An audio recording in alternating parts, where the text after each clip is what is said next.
ये कहानी एक शीतल नाम की लड़की की है जो बचपन से ही अनाथ थी और उसका रंग भी सांवला था, जिसकी वजह से कोई भी उसे पसंद नहीं करता था।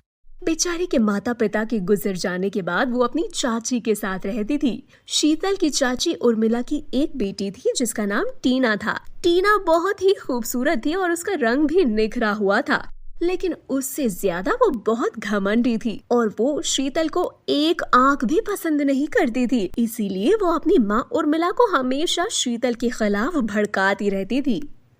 माँ, माँ, कहाँ हो तुम? देखो, इस शीतल की बच्ची ने मेरे कपड़े पहन लिए। आज ही मुझे ये ड्रेस अपनी कॉलेज पहनकर जानी थी।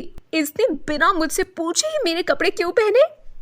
क्यों रे शीतल, तुझे मेरी बेटी के ही कपड़े मिलते हैं क्या? तू अपने कपड़े नहीं पहन सकती? चाची जी, मैंने आपको कहा तो था कि मेरे पास एक जोड़ी कपड़े भी नहीं है। वो जो है वो हर जगह से फटे हुए हैं। मेरे पास कॉलेज जाने के लिए एक भी जोड़ी कपड़ा नहीं था, तो मैंने सोचा कि टीना के ही कपड़े पहन लूं। ऊपर से जब मैं फटे हुए कपड़े पहनकर कॉलेज जाती हूँ तो सब लोग मेरा मजाक उड़ाते हैं। ओहो, महारानी को नए कपड़े भी चाहिए। मेरी बात कान खोल कर सुन ले। आज की बात टीना के कपड़ों को हाथ भी मत लगा लेना, समझी? तो तभी टीना कहती है, वैसे भी ये काले कलोटी मेरी ड्रेस पहनकर एक जोकरी लग रही है। अब तो कॉलेज में इसका और भी ज्यादा मजाक बनेगा, जिसके बाद मुझे और भी ज्यादा खुशी होगी। ये कहकर टीना कॉलेज के लिए निकल जाती है और उर्मिला घर के कामों में लग जाती है। बेचारी शीतल को बहुत बुरा लगता है। वो रोते हुए अपने कॉलेज निकल जाती है।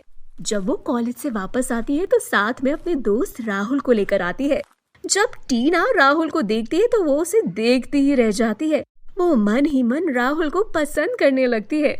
राहुल थोड़ी देर बाद घर से चला जाता है। उसके बाद टीना शीतल के पास जाकर उससे पूछती है, अरे शीतल, ये लड़का कौन था जिसे तुम अभी लेकर आई हो? बहुत ही सुंदर और हैंडसम लग रहा था। ये लड़का तुम्हारा दोस्त है क्या?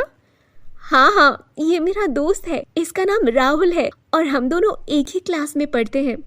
अच्छा, तो ये बात है। ठीक है, 2 दिन बाद मेरा बर्थडे आ रहा है तो तू अपने दोस्त को मेरे बर्थडे में बुला लियो, मुझे अच्छा लगेगा। टीना की बात सुनकर शीतल बहुत खुश हो जाती है और अपने दोस्त राहुल को उसकी बर्थडे पार्टी में बुला लेती है। पार्टी में टीना के कुछ बिगड़ैल दोस्त भी आए हुए थे। जैसी टीना थी वैसे ही उसके दोस्त भी थे, जिन्हें ना तो किसी की रिस्पेक्ट करनी आती थी और ना ही उनका अच्छा बिहेवियर था। जब शीतल टीना को राहुल से मिलवाती है तो टीना राहुल के सामने बहुत बड़ी बड़ी बातें करने लगती है और वो बार बार शीतल की बेइज्जती करने लगती है। अरे राहुल, तुम इतने सुंदर और हैंडसम हो तो तुम्हें इस काले कलोटी बैगन लूटी को दोस्त बनाने की क्या जरूरत थी? तुम चाहो तो मैं तुम्हारी दोस्त बनने के लिए तैयार हूँ और तुम तो जानते हो कि इससे सुंदर तो मैं हूँ। मुझे दोस्त बनाना चाहिए था ना तुम्हें। इस काले खटर से दोस्ती करके तुम्हें क्या मिलेगा? जब शीतल टीना के मुंह से अपनी इतनी बुराइयां सुनती है तो उसे बहुत दुख होता है और वो बहुत उदास हो जाती है और उसी समय पार्टी से निकल जाती है। चलते चलते वो एक घने जंगल में पहुंच जाती है, जहां वो एक पेड़ के नीचे जाकर बैठ जाती है और आसमान में देखते हुए रोते रोते खुद से बात करने लगती है। माँ, पिताजी, आप दोनों कहाँ हैं? कहाँ चले गए मुझे यहाँ अकेला छोड़कर? यहाँ किसी को भी मेरी कोई कदर नहीं है। जिसे देखो वो सब मेरे रंग की बेइज्जती करता रहता है। मैं इतनी काली क्यों हूँ? इसमें मेरा क्या कसूर? इससे अच्छा होता कि मैं जन्म लेने से पहले ही मर जाती। कम से कम आज मुझे ये सब दिन तो नहीं देखने पड़ते। ऊपर से मेरी बहन, वो तो मुझे बिल्कुल भी पसंद नहीं करती और हमेशा मेरे बारे में बुराइयां करती रहती है। ये कहकर वो पेड़ के नीचे बैठी रोती रहती है। तभी उस पेड़ में से आवाज आती है, क्यों रो रही हो तुम? रोने से कुछ नहीं होगा और ना ही तुम्हारी परेशानियां खत्म होंगी। मुझसे बात करो, मुझे बताओ कि आखिर तुम यहाँ बैठकर क्यों रो रही हो? शीतल जैसे ही पेड़ की तरफ देखती है तो वो पेड़ शीतल से बात कर रहा होता है। ये देखते ही वो बहुत जोर से डर जाती है। तभी पेड़ शीतल से कहता है, अरे, मुझसे डरने की जरूरत नहीं है। मैं तुम्हें कोई नुकसान नहीं पहुंचाऊंगा। मैं यहाँ गरीब, बेसहारा और परेशान लोगों की मदद करता हूँ। अगर तुम परेशान हो तो मुझे बताओ, मैं तुम्हारी मदद करूँगा। क्या सच में तुम मेरी मदद करोगे? हाँ, बिल्कुल करूँगा। तुम मुझे एक मौका तो दो।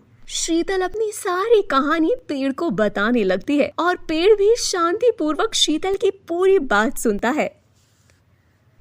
बहुत मुश्किल से मेरा एक दोस्त बना था और मेरी बहन ने उसी के सामने मेरी इतनी बेइज्जती करी कि मुझे नहीं लगता कि अब वो कभी मुझसे बात भी करेगा। इसीलिए मैं पार्टी से निकलकर यहाँ जंगल में पहुँच गई।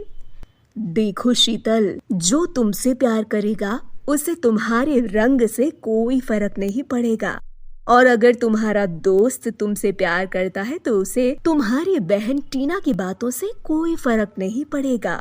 लेकिन हाँ, मेरे पास तुम्हारे लिए कुछ है जिससे तुम्हारी सारी परेशानियां खत्म हो जाएंगी।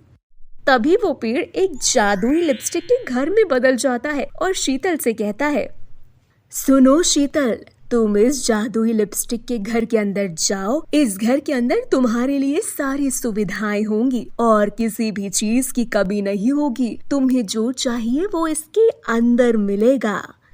शीतल पेड़ की बात सुनकर खुश हो जाती है और चुपचाप लिपस्टिक के घर के अंदर चली जाती है। जब वो अंदर जाती है तो देखती है कि वहाँ वो सारी चीजें होती हैं जो उसे चाहिए थी। वो लिपस्टिक का घर अंदर से बहुत ही सुंदर होता है और उसके अंदर अलग अलग तरीके के पकवान भी होते हैं। बहुत प्यारी और सुंदर ड्रेसेस होती हैं। सबसे पहले तो वो एक प्यारी सी ड्रेस पहन लेती है। जैसे ही वो ड्रेस पहनती है तो उसका रंग एकदम साफ हो जाता है और वो बहुत सुंदर लग रही होती है। अरे वाह, ये तो चमत्कार हो गया। मैं तो पहले से भी ज्यादा गोरी और साफ लग रही हूँ और सुंदर भी। तभी घर में से एक आवाज आती है, अगर तुम चाहो तो हमेशा यहाँ रह सकती हो, लेकिन अभी तुम्हें अपनी बहन टीना की पार्टी में जाना चाहिए। हाँ, सही कहा तुमने, मुझे अब अपनी बहन की पार्टी में जाना चाहिए। तभी वो वापस अपनी घर अपनी बहन टीना की पार्टी में पहुंचती है। सभी लोग उसकी तरफ देखते रह जाते हैं और राहुल की तो आंखें फटी की फटी रह जाती है। टीना शीतल को देखते ही अपनी माँ उर्मिला से कहती है, माँ देखो तो, ये काली भूतनी कितनी सुंदर और गोरी लग रही है। आखिर इसको ऐसा क्या मिल गया जो अचानक से इतनी गोरी और सुंदर हो गई? मुझे भी नहीं पता, रुको इसी से पूछती हूँ। अरे ओ महारानी, कहाँ से आ रही है? और ये तेरा रंग इतना जो काला था अचानक से इतना गोरा कैसे हो गया रे? चाची जी, जब मैं अपने दोस्त राहुल को टीना से मिलवा रही थी तब टीना ने मेरी बहुत बेइज्जती करी, मुझे बहुत बुरा भला कहा। उसके बाद मैं रोने लगी, रोते रोते घर से निकल गई और जंगल में पहुंच गई। वहाँ मेरी एक जादुई पेड़ से बात हुई जो मेरे लिए एक जादुई लिपस्टिक का घर बन गया। जब मैं उसके अंदर गई और मैंने ये ड्रेस पहनी तो मेरा रंग बहुत गोरा हो गया। लेकिन उस घर में मैं अकेली नहीं रहना चाहती। टीना और आप भी मेरे साथ वहाँ पर रहो। क्या आप मेरे साथ चलेंगी?